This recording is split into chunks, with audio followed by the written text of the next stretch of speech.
Aliyada Somaliland ee ku dhaqan magaalada Freiburg ee dalka Jarmalka ayaa baaq cabasho u diray madaxweynaha Somaliland waa Muuse Biixi Cabdi ka codsaday inuu bisha Ramadaan awgeed sii daayo wariye samafale Cabdimaalik Muuse Coldoon oo muddo sanadana u xidhan xukuumadda hadaladoodina waxaa ka mid ah sida tan aan doonayay inaan codsi u dirsano madaxweynaha Jamhuuriyadda Somaliland oo aan uga codsanayno Cabdimaalik Muuse Coldoon oo sanad iyo maalmo ku xidhan magaalada Hargeysa waxaanu ka codsanaynaa samafale Cabdimaalik Muuse Coldoon in uu bisha Ramadaan ee imka inagu soo foodahaysa 2 cisho ama 3 cisho inaga xigto inuu cafis madaxweyne uu ku sii daayo insha Allah bidnillaahi kariim iyo dhamaan cidii waxaanu waliba baaq u direynaa cidii wax ka geysan karta inay soo daayaan aad ba assalaamu calaykum magacayga waa Ubax Maxamuud Diiriye ka soo hadlaysa Jarmalka gobolka Heesin magaalada Freiburg haddaan nahay dhalinyarada Freiburg waxa maanta halkaan cod uga gudbinaynaa madaxweynaha sharafta badan Muuse Biixi Cabdi waxaan ka codsanaynaa madaxweyne inaa samafale Cabdimaalik Muuse Coldoon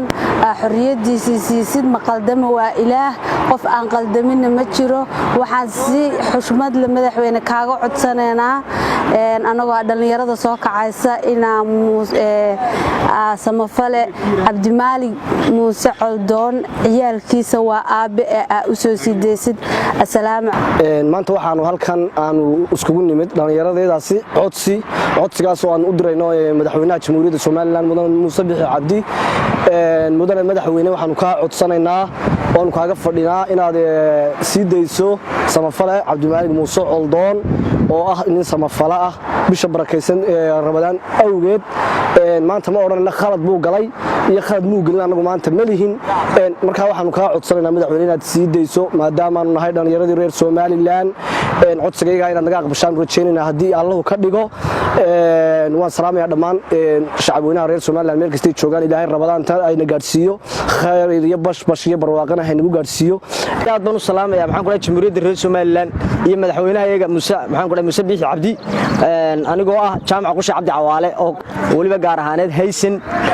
anigoo ka soo hadlaya waxaan ka hadlayaa maanta baaqan diraya wuxuu yahay Muuse Coldoon oo maxaan ku raadaay samafala maxaan ku raadaay Somaliland ah oo muwaadina inuu madaxweyne Muuse Biixi Cabdi noo sii daayo madaxweynaha Muuse Biixi Cabdi sharafta laba السلام عليكم ورحمة الله وبركاته وحالك السلام يا أمة الصوماليات مقعي وسادام وحانا كنا لها ودنك جرماني قارهان قبل كهيسان قارهان مقالة فريباك وحانا عصي ودريا مدحوينها الصوماليان موسى بيحي عبدي وحانا كحسنا يا إنو سودايو عبدالمالك موسى عودون موادن الصوماليان ولبا الصوم فلاح صار يعني urbainta Al Jazeera Germany